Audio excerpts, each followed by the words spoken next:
course, it was a story about Moomin Mama and her little son, Moomin, who have lost their father, and he's disappeared, and they go out to search for him. Now everybody understands that it's a very analog situation to what many families experienced during the war. Now this one, Toba wrote so that it had a happy ending. They do find him, and they find the valley, and his Moomin Papa is there, and he has built a little house for them. Now on the right-hand side you see one of the little illustrations in this book and her style. It's a very graphic style. And of course she illustrated the story herself. It was a little booklet. It was printed in an art printers, only about 200 to 300 copies, and sold in little kiosks. But inspired by this, she decided to continue writing. And later on, many Moomin books followed. All in all, 8 books and 3 picture books. Now here are some covers of the early ones, and also the cover of a little other story she made about a girl and a boy called Sara and Pelle. They go under the surface of the water and have an adventure under the sea. Tova's books were noticed very quickly and translated into foreign languages. And one of the first languages was English. Now they were quite well received when they were published in London in the early 50s. And a newspaper syndicate, decided they would contact Tova and see if she would be interested in drawing a strip cartoon for a newspaper. Now this again was something completely different. Now Tova had already done, advertisements, postcards, painting, illustration, caricatures.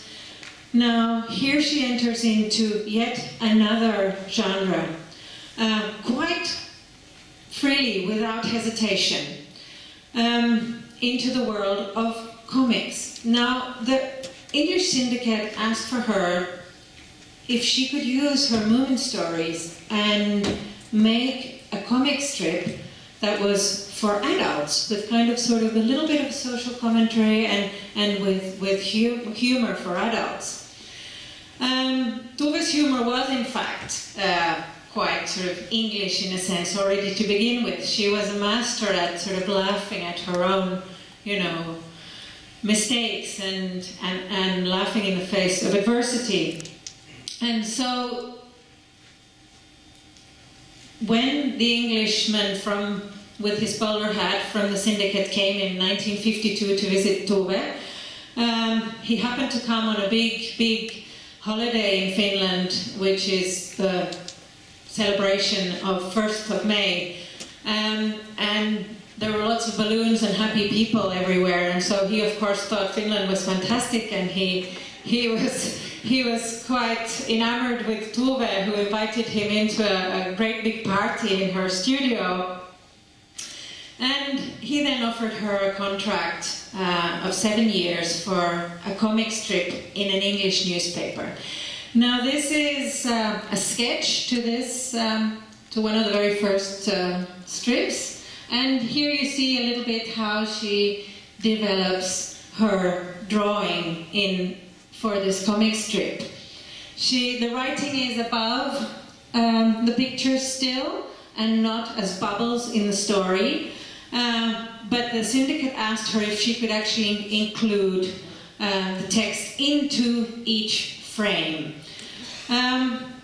Now Tova was very concerned about composition and how everything was placed within a frame, and so this was quite a challenge for her to also get all the text inside each frame. Tova drew a lot, all the time. Now these are just some examples of where she's drawing Moomin Mama for one particular illustration. I wanted to include this just to show you how meticulous she was about her illustration and how she was concerned about trying to get it right. Also for the comic strips, you know, she drew again and again and again, many versions, and I will get to what that actually then in the end led to. But this particular one, you have the final illustration at the top, and you see how she works towards the end illustration that she wants to choose. We know from our archives that sometimes for one particular illustration for a book or for the comic strips, she could make as many as 40 different versions, and then she would choose one.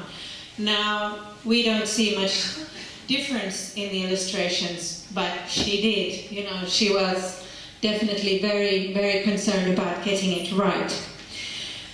Now, when she started drawing the comic strips, it meant, in effect, that she drew hundreds and hundreds of frames and of strips each year. It really developed her illustration technique, also for illustrations then for her books, because the suppleness of her wrist and how she drew changed. Now, I won't scroll back to show you the first illustration I showed you, but I think I have one here, where you can see how the Moomin troll, in fact, has changed over the years. Up on the left-hand side, you can see an illustration from the very early stories. Moomin Mama looks quite different there with her nose, and then slowly the Moomin trolls develop. And this is how we know Moomin troll today, on skis. Quite a different looking character. Slightly rounder, the nose is much bigger. And of course it's natural an artist that is active changes style and develops their style, and so did Tova also. If you think that she started drawing in the 30s and drew all the way up until the 80s, I mean, her style over each decade changed. But Moomin troll really found its final form, I would say, in the late 50s. This illustration is from the book called Moomin Land Midwinter. By that time, she had been drawing for the comic strips for many, many years, and really finally found the final form of the Moomin trolls. She had many artists that she admired, and one of them was a French illustrator, Gustave Doré, who was famous for making lots of illustrations for the Bible. Very famous illustrations. I mean, he was born in the late 1900s. And the one we picked here is an illustration of his of Moses. Of course, you see Moses in the basket. And in fact, you can see how she's used this. For example, when Little Mai appears in the story, she is found in, well, it's a sewing basket in the Moomin stories. And she's actually so small that she can sleep in a sewing basket. But you see, she's found in the reeds by Snufkin. And Moomin Mama is also resting by the reeds. And you can see that both the themes and the illustration that Tova then draws are inspired by the illustrators she herself admired. This is another one. I don't know if you're familiar with Jan Bauer. He was a Swedish illustrator who died very young. He actually drowned. But it's his illustration right on the left-hand corner, up on the right. A little Tumetok with her. She's lost in the forest of the bad trolls, and she looks at her mirror image. We know this is, of course, from the myth of Narcissus. In the little lake there. Now Tova uses the same myth and the same style later on in her illustration. This is the one here, the color illustration is from a picture book called The Dangerous Journey. Now little Susanna, who is also lost in a mangrove, is looking down, and what does she see? she sees herself, but she doesn't recognize herself. It looks like a very scary troll there. But Tova also uses it for little Mai, when she opens up the hatch to look down. When the Moomin house is inundated, when there's a big flood, in the book Moomin Midsummer, where the valley is flooded, they are up on the second floor in the Moomin house, and little Mai is looking down at the flooded floor. It's the same inspiration, same idea. And later on, this illustration here on the top, that is Sofia from the summer book. You can see she's looking, this is from the little story called Little Venice. Tova uses the same idea. Now, like many artists, Tova sort of redoes a theme in many, many, many different versions, all throughout her career, both textually in the stories. In fact, before she drew those comic strips for the English syndicate, for the Evening News, she had also done a comic strip for a small Swedish publication called Ny Tid. There, she uses the same story she has already written a novel about, Comet in Moving Land, but she changes it slightly and makes it into a comic strip. And this she does over and over again through her career. Tove also illustrated other authors' books. This is The Hunting of the Snark by Lewis Carroll. Tove was very good friends with her Swedish publisher at Bonniers in Sweden, Åke Rundqvist, and he published Lewis Carroll in Sweden. He said, please, would you consider illustrating Lewis Carroll? So Tove did it on the side of doing all her other art and Moomin writing. She illustrated other authors. Now these are some examples of the illustrations from The Hunting of the Snark. They're not very well known, not many people have seen them, but to me actually I think they're absolutely wonderful.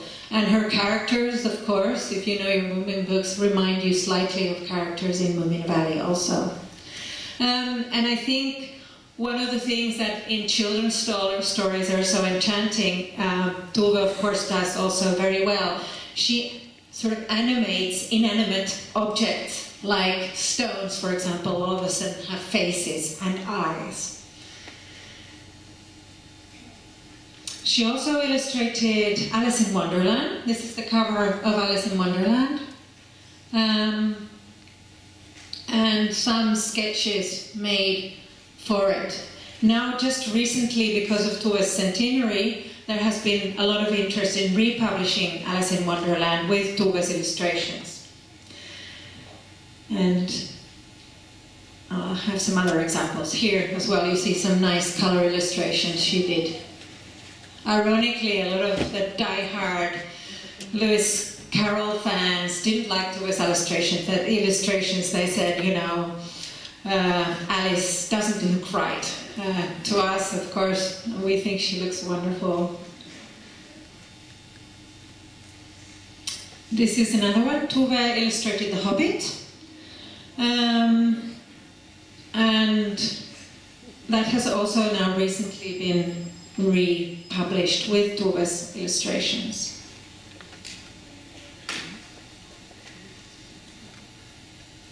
Just to show you some examples. Now Tove continued painting, though during some decades of her life the Moomins took over.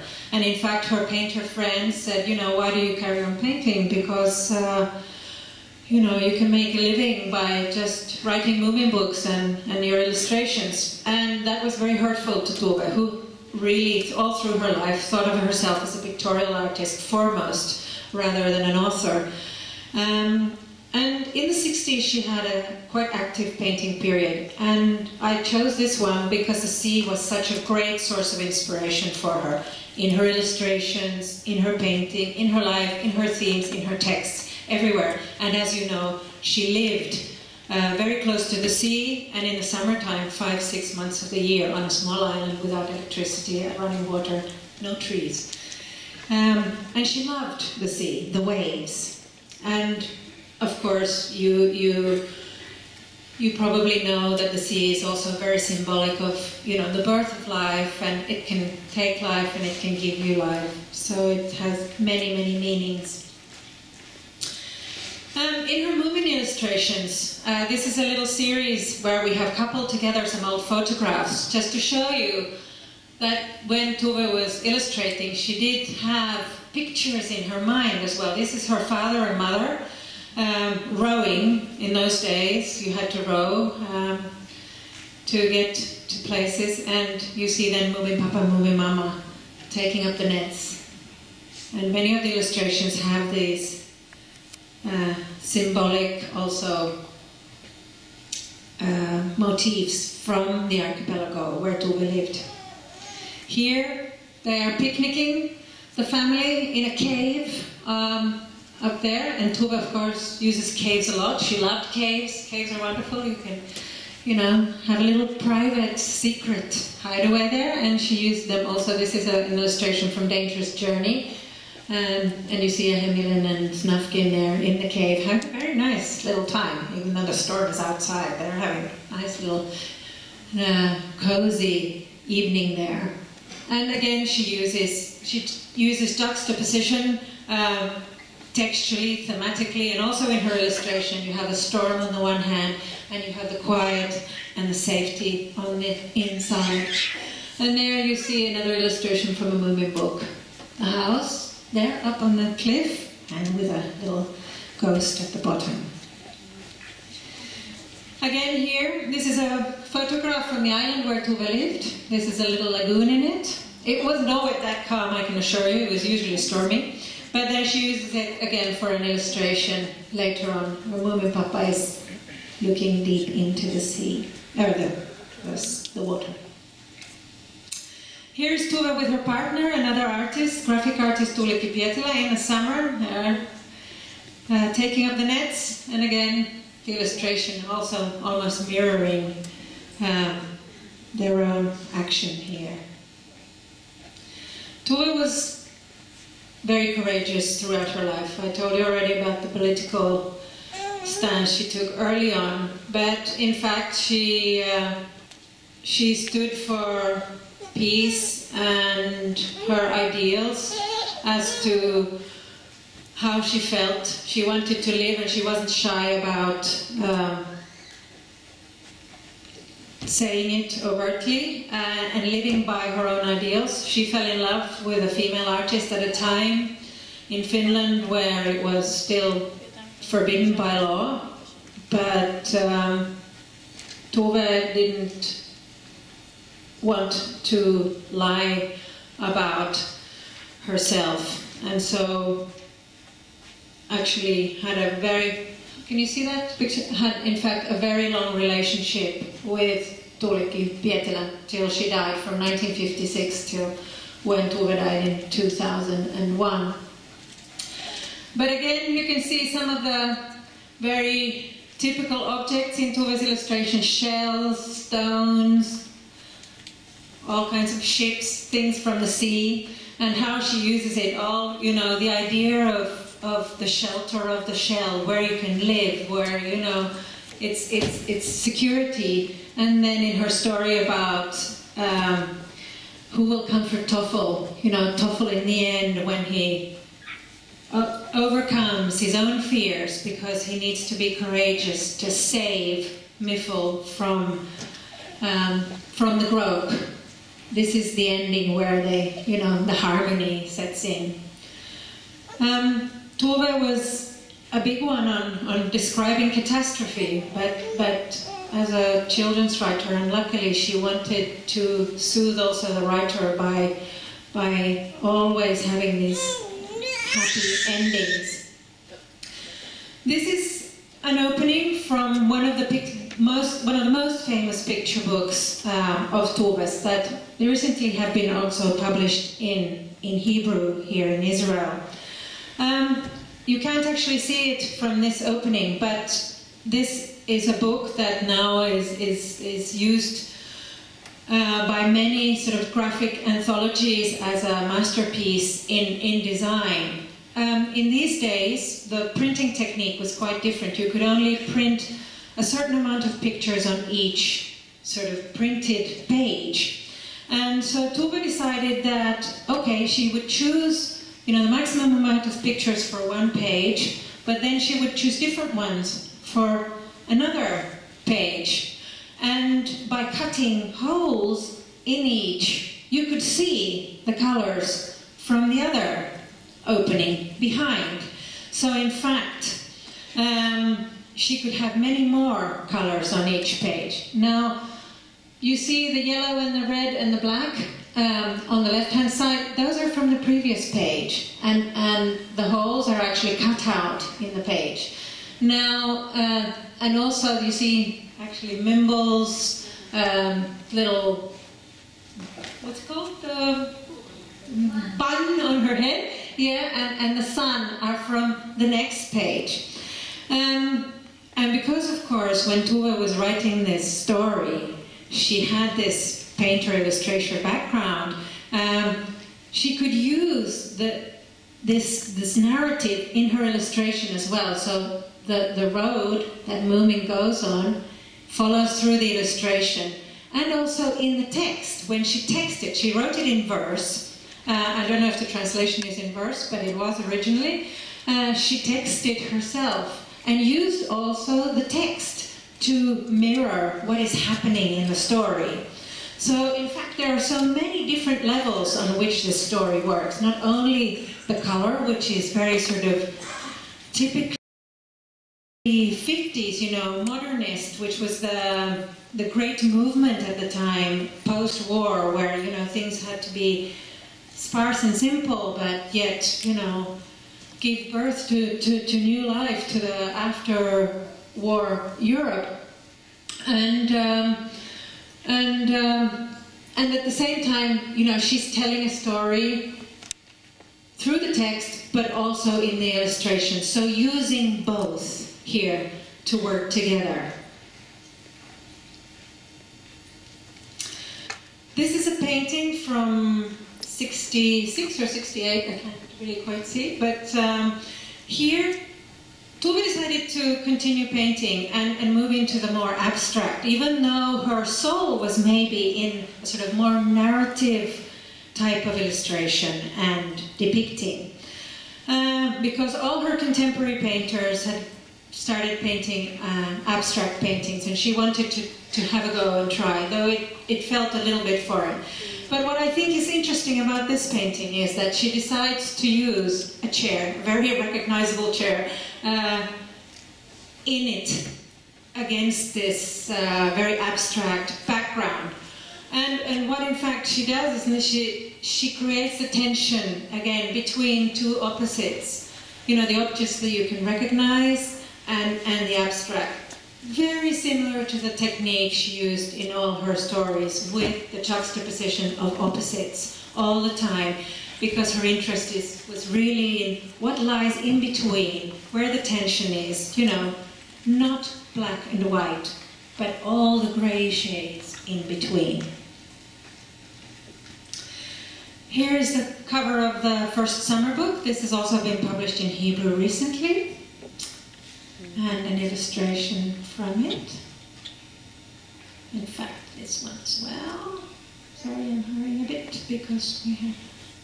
And this is, we're nearing the end, there's a picture of Tova's studio from the 60s. And again, you can see very similar sort of theme in a story, a Moomin story, where the stairs are leading up to the top and the windows, and somehow, mirror her own reality. This is Tove with her birthday wreath on her head. This was, it's actually plastic, but Tove, who loved flowers, was not adverse to having, silk or plastic flowers, and it actually, there's a nice little story behind it. So a photographer who came to photograph her, she was interviewed hundreds of times during her own lifetime, but late in the summer, where the flowers weren't blooming any longer, and so he said, okay, I'll bring you a wreath, and she put it on her head, and there are some very lovely photographs, and then after that she wore it on her birthday, the 9th of August, every year until she died. Now that was the end of this presentation. I just wanted to show you quickly, just because Tova was so incredibly versatile as an artist, we put together a slightly different slideshow, of pictures they haven't been shown very much before. Because on the side of writing numerous books and drawing numerous cartoons and illustrations and painting and advertisement and giving lectures and writing, huge correspondence with fans and friends, she also did wall paintings and murals. And I'll just quickly flick through this just so that you get to see this, because it's not something you can see very, very often. These are some glass paintings she did, and the text is in English, I think, so you can see how varied her style was. But again, very narrative, very fairy tale-like. These were exhibited at the centenary exhibition of the big art museum in Helsinki last year. They had more than 600 of Tova's works on exhibition, and these enormous wall paintings, these frescoes, were there. In fact, if you look closely, the bottom one they're called The Party in the Country and The Party in the City. On the lower one, where the big bouquet and vase is, you can see a lady smoking a cigarette. That is Tova. She put herself into this fresco, and right at her elbow there's a glass, and right next to it there's her little mascot, a moomin troll. So she actually includes, herself and her mascots in her wall paintings. This is from the painting of them. She had help of another artist. Okay, this is from kindergarten. And this is while she's painting it. This is from a restaurant in the east of Finland for naval officers. And again, you see the theme is a very prevalent, you see the sea is a very prevalent theme in Tova's work. And color, she was a great colorist. She wasn't afraid of color and used it very readily. And here, student dormitory in Helsinki. And this is for a school. These are big works. And this is a church altarpiece. Tova wasn't really very religious, but her mother was a daughter of a priest in Sweden, so the Bible stories were very familiar to her. And of course, as you saw previously, she did use them for inspiration also. This is from a children's hospital.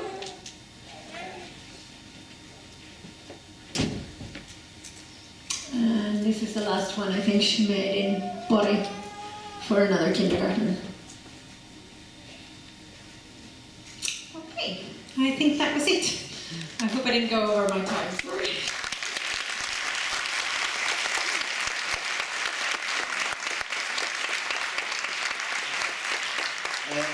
מישהו יש לו שאלה? מישהו רוצה לשאול את סופיה משהו? לא, יש?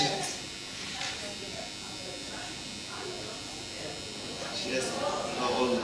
No.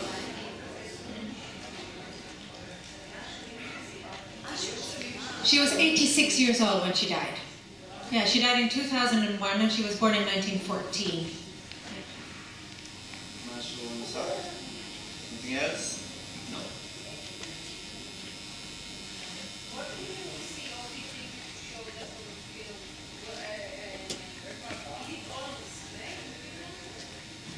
No, because these are not all public buildings. They are usually closed. You can't really actually see them because you can't go into a school.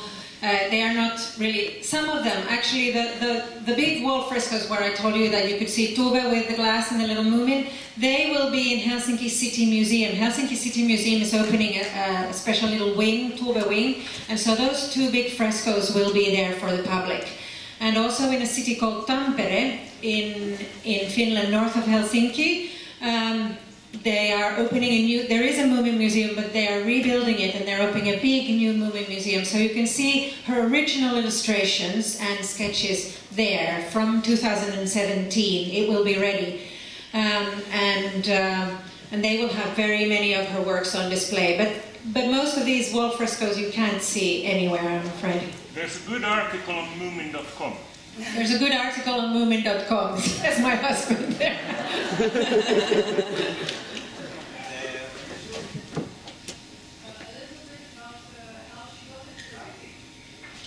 Well, because time was limited, there's so much to tell, but her family actually moved in 1930. They moved to a house that was purpose-built for artists. It's called Laulukai. It's a sort of artist home.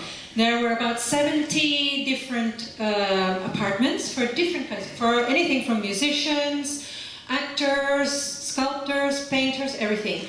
So when they lived there, you know, all the artists in that community, they freely moved between artist genres. They had no, you know, problem with jumping from, you know, being a sculptor to all of a sudden writing a play and so on.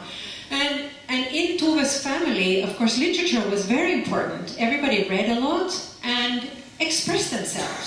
So it was very natural for them to write.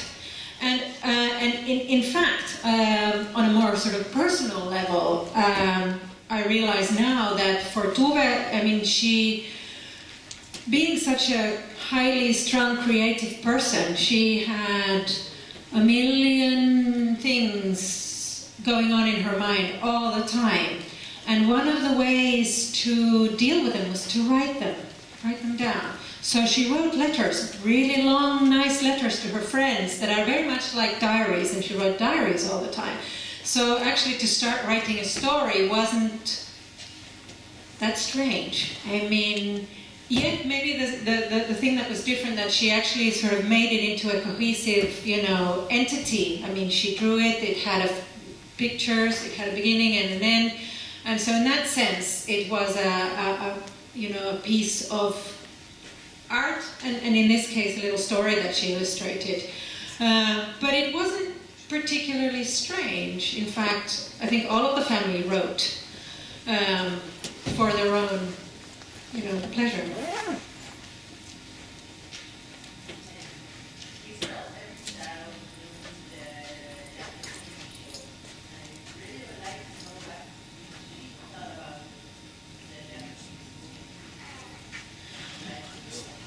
Okay, very quickly. When the Moomin books became so popular, there came a lot of demands to make different projects based on the Moomin books. So already in the 60s, you have the first Japanese animation. It was, in those days the word looked different, and they included a lot of Japanese elements that Tove couldn't accept, violence, like Moomins had guns. You know, and she said, no, don't show us this anywhere else outside of Japan. The next production was in Poland, and in those days Poland was part of, you know, the Soviet bloc, and once the television production got the green light, it had unlimited resources. So it was a puppet animation, very, very beautiful and artistically of very high quality. Now, after that, you had a few Swedish TV productions, short, like Christmas calendars. Then there was a big break, I think, because Tove just got fed up with people always calling her the movie mama and forgetting that she was a painter, and that she started writing books for adults. And so for many years, she said no to many projects. But there was a man, Dennis Leifson, who actually had known the Moomins. He was a TV producer, and he sort of bombarded her for years. I said, I really want to make this new TV animation. And so, in the end, I think my father, who saw maybe the commercial, potential of such a TV series, said to Toba, come on, this might be a really good project. And so finally, she did say yes. And so they put the production in Japan, and had a lot of illustrators in Japan to draw it. And when Tova saw it, of course, she had already in her mind seen other Japanese and Asian productions that she liked very much. And she was actually very pleased when she saw it, because it was, even though it was clearly for children, and strictly for children, that sort of the depth of the Moomin stories was maybe slightly lost a little bit, it was very well made. And today you have television series that can maximum be 11 minutes because children's attention span apparently is too short. So, these were half an hour. And to this day, you can park a small child in front of one of these episodes and they will quite happily sit there and see it. So it's a good series. And it really did a lot for the Moomins. I think it opened up the Moomins again for a wide public and for families with small children. And it's nice, it's not violent, it really drew on the original stories to a great extent. And I think Tova was in the end quite happy with it. And when she got criticized, by sort of the literary elite who said, oh, you've sold out to commercialism, and they said, how could you do this? And then she sort of, again, using her humor, laughed and said, oh, but I did delete 7 samurais from the stories. Again, to just kind of, use humor to face any criticism. But it's still around today. It's a good TV series. Okay, thank you very much. Yeah. Thank you very much, Sofia, for your time. Thank you very much. ועכשיו אנחנו נמשיך.